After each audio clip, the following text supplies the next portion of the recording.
Hi kids, Mr. Joseph here.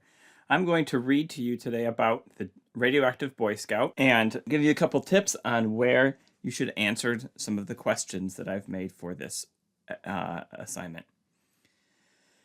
So the Radioactive Boy Scout from Harper's Magazine by Ken Silverstein. Gulf Manor, a subdivision in Commerce Township, Michigan, some 25 miles outside of Detroit, is the kind of place where nothing unusual is supposed to happen, where the only thing lurking around the corner is an ice cream truck. But June 26, 1995 was not a typical day. Ask Dottie Pease. Cruising down Pinto Drive, Pease saw half a dozen men crossing her neighbor's lawn. 3 in respirators and white moon suits were dismantling her next-door neighbor's shed with electric saws, stuffing the pieces into large steel drums emblazoned with radioactive warning signs. Huddled with a group of neighbors, Pease was nervous. I was pretty disturbed, she recalls. Publicly, the employees of the Environmental Protection Agency, EPA, that day said there was nothing to fear. The truth is far more bizarre. The shed was dangerously irradiated, and according to the EPA, up to 40,000 residents of the area could be at risk. The cleanup was provoked by the boy next door, David Hahn. He had attempted to build a nuclear reactor in his mother's shed, following a Boy Scout merit badge project. Grander ambitions. David Hahn's early years were seemingly ordinary. The blond, gangly boy played baseball and soccer and joined the Boy Scouts. His parents, Ken and Patty, had divorced, and David lived with his father and stepmother, Kathy, in nearby Clinton Township. He spent weekends in Gulf Manor with his mother and her boyfriend, Michael Polasic. There we go. An abrupt change came at 10 when Kathy's father gave David the Golden Book of Chemistry experiments. David became immersed. By age 12, he had digested his father's college chemistry textbooks. By 14, he had made nitroglycerin. One night, his house in Clinton Township was rocked by an explosion in the basement. Ken and Kathy found David semi-conscious on the floor. He had been pounding some substance with a screwdriver and ignited it. He was rushed to the hospital to have his eyes flushed. Kathy then forbade David from experimenting in her home. So he shifted his operations to his mother's shed in Gulf Manor. Neither Patty nor Michael had any idea what the shy teenager was up to, although they thought it was odd that David often wore a mask in the shed and would sometimes discard his clothing after working there until 2 in the morning. They chalked it up to their own limited education. Michael does, however, remember David saying, "One of these days we're going to run out of oil." So he's thinking about making a nuclear reactor so that we have enough energy. Convinced he needed discipline, David's father, Ken, felt the solution lay in a goal that he didn't himself achieve, Eagle Scout, which requires 21 merit badges. David earned a merit badge in atomic energy in May 1991, 5 months shy of his 15th birthday. By now, though, he had grander ambitions. Concocted identity. He was determined to irradiate anything he could and decided to build a neutron gun. To obtain radioactive material, David used a number of cover stories and concocted a new identity. He wrote to the Nuclear Regulatory Commission, NRC, claiming to be a physics instructor at Chippewa Valley High School. The agency's director of isotope production and distribution, Donald Erb, offered him tips on isolating and obtaining radioactive elements, and explained the characteristics of some isotopes, which, when bombarded with neutrons, can sustain a chain reaction, which would be the fission reaction. When David asked about the risks, Erb assured him that the dangers were very slight, since possession of any radioactive materials in quantities and forms sufficient to pose any hazard is subject to the Nuclear Regulatory Commission, or equivalent licensing. So you should get a license for it. David learned that a tiny amount of the radioactive isotope americium-241 could be found in smoke detectors. He contacted smoke detector companies and claimed that he needed a large number for a school project. One company sold him about 100 broken detectors for $1 apiece. You now have enough information to answer question number 1. Not sure where the Americium was located, he wrote to an electronics firm in Illinois. A customer service representative wrote back to say she'd be happy to help him out with your report. Thanks to her help, David extracted the material. He put the Americium inside a hollow block of lead with a tiny hole pricked in one side so that alpha rays would stream out. And you have enough information to answer questions number 2 and question number 3 based on questions 2 and 1.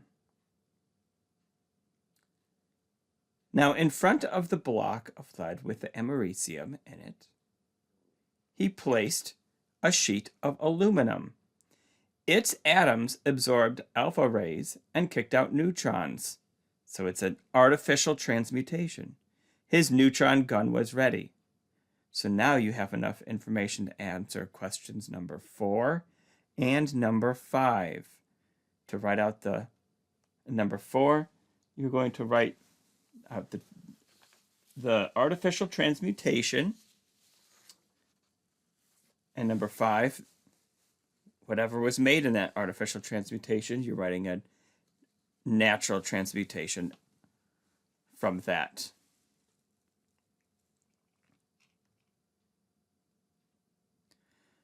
The mantle in gas lanterns, the small cloth pouch over the flame, is coated with a compound containing thorium-232. When bombarded with neutrons, it produces uranium-233, which is fissionable. David bought thousands of lantern mantles from surplus stores and blowtorched them into a pile of ash. To isolate the thorium from the ash, he purchased $1,000 worth of lithium batteries and cut them in half with wire cutters. He placed the lithium and thorium ash together in a ball of aluminum foil and heated the ball with a Bunsen burner. This purified the thorium to at least 9,000 times the level found in nature, and up to 170 times the level that requires an NRC licensing. And he's aiming the Americium gun at the thorium. His Americium gun wasn't strong enough to transform the thorium into uranium.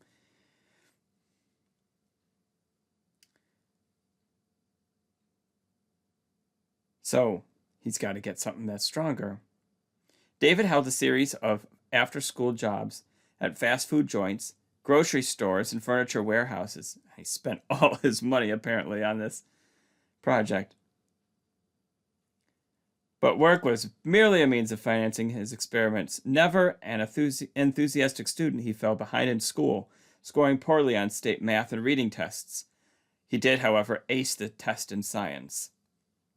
Now, wanting uranium for a new gun, instead of the Americium, David began visiting junkyards and antique stores in search of radium-coated clocks. He chipped paint from them and collected. You do have enough information now to answer 6 and 7.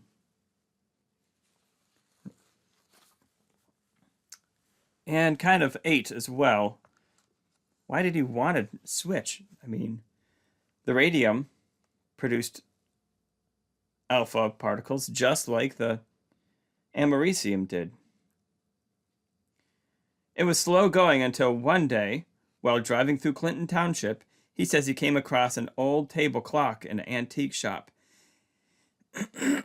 In the back of the clock, he discovered a vial of radium paint. He bought the clock for $10. Next, he concentrated the radium and dried it into a salt form. Whether he fully realized it or not, he was putting himself in danger.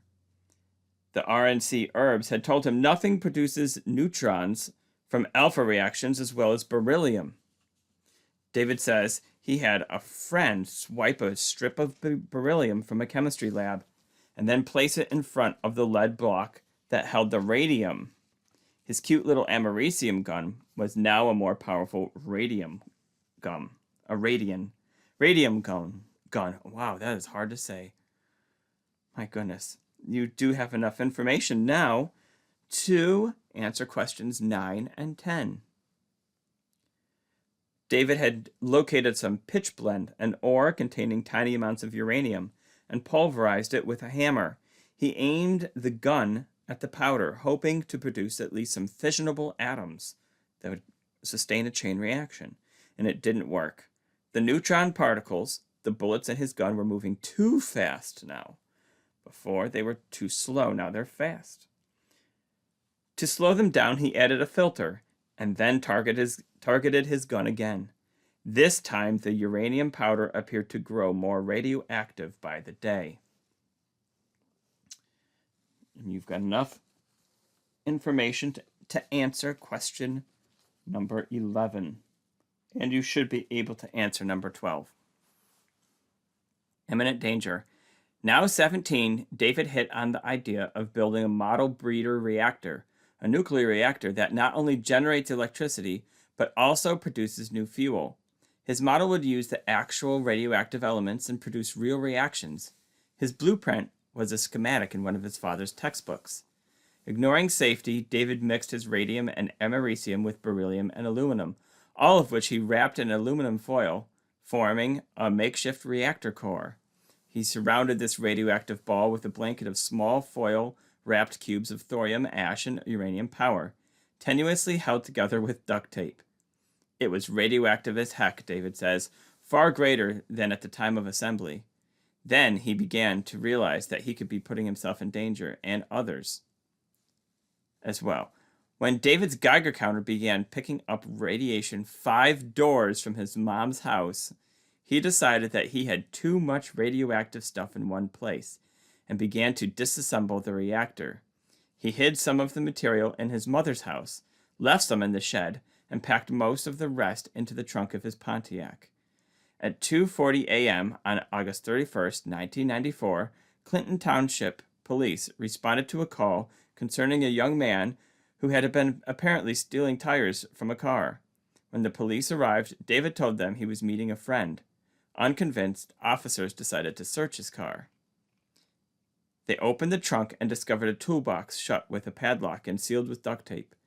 The trunk also contained foil-wrapped cubes of mysterious gray powder, small discs and cylindrical metal objects, and mercury switches. The police were especially alarmed by the toolbox, which David said was radioactive, and which they feared was an atomic bomb. It's too small for an atomic bomb. The discovery eventually triggered the Federal Radiological Emergency Response Plan, and state officials would become involved in consultation with the EPA and the NRC. At the shed, radiological experts found an aluminum pie pan, a Pyrex cup, a milk crate, and other materials strewn about, contaminated at up to 1,000 times the normal level of background radiation. Because some of this could be moved around by wind and rain, conditions at the site, according to the EPA memo, present an imminent endangerment to public health. After the moon-suited workers dismantled the shed, they loaded the remains into 39 sealed barrels that were trucked to the Great Salt Lake Desert. There, the remains of David's experiments were entombed with other radioactive debris. These are conditions that regulations never envisioned, says David Minar, radiological expert with Michigan's Department of Environmental Quality. It simply presumed that the average person wouldn't have the technology or materials required to experiment in these areas.